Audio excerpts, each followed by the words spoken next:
All right, so this video, the apparatus is already in pump and there's pressure in the system. I'm going to show a single line in service, 2 lines in service, dissimilar pressures required, and also a transfer where I take water from my supply, the hydrant, into the tank.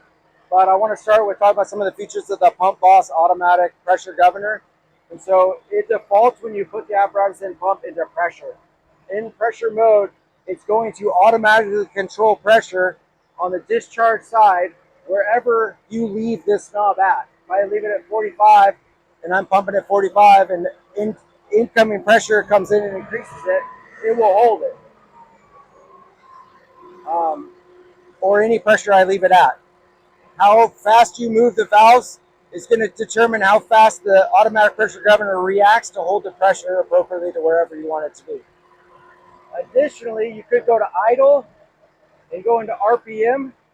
In RPM, standing for revolutions per minute, you are now controlling, like the gas pedal, the RPMs of the apparatus, or manually right here, the RPMs of the engine.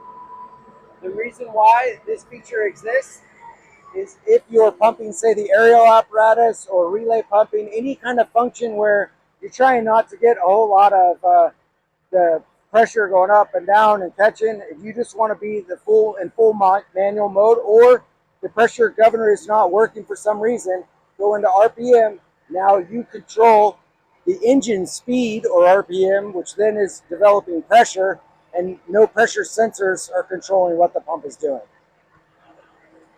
You also have a preset feature, which I discussed before, and then you have up here a menu button which goes over some fluids, pressures, and voltage. At any time, you could either throttle up or hit another feature and it goes back into normal operating mode. This is giving readouts that also are duplicated over here with the addition to your fuel. You also have on this pump panel an intake relief valve that is outbound of the pump panel, where our Aero XTs, it sits behind a little hatch. It's preset at 150 psi, and that intake pressure relief is to protect the pump itself, the main pump and plumbing. There's no need to mess with it under normal operations. It's just conveniently outboard and not behind a panel. That's the only difference. You also have a pressure relief on the intake set at the bottom. And at this point, we're ready to go and start putting a line in service. So I already have 2 nozzles on the other side simulating a couple of lines, and they're open right now. And I'll start out with, say, 95 psi on my first line.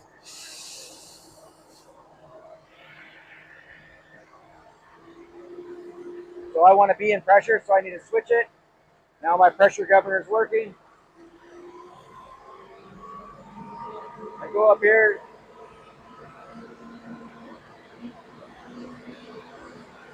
I'm looking right here for where I'm setting it, but that's dialing me in. Now I need to reduce the pressure because my discharge gauge on the line is going to be the most accurate thing. That's what I'm looking for.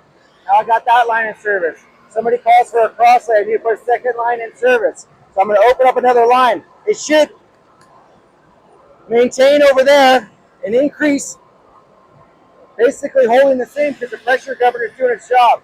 As I increase the throttle to get 150 over here, I need to gate down over here.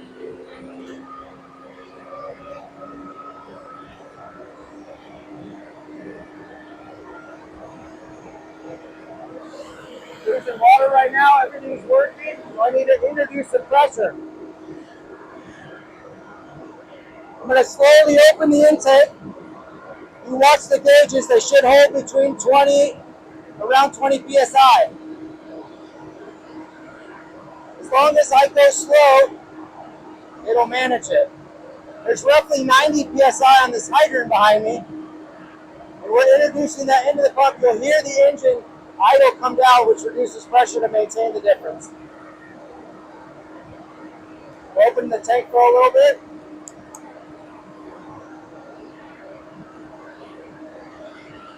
Saw a little, and you hear it come down. It captured that extra 90 psi pressure without a whole lot of deflection in my desired discharge pressure. Effectively governing like it's supposed to. Now that I'm past that, I can open it up all the way. And I can come over here to my tank fill and still slowly, because I'm going to be taking pressure from the system, so the pressure governor is pretty active, and it will adjust by increasing the pressure since I'm stealing some to fill my tank.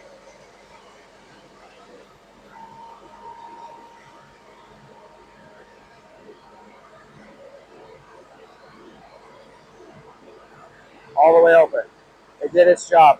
We have put a single line in service, put a second line in service, two dissimilar pressures, and received the supply from the hydrant and transferred into our tank.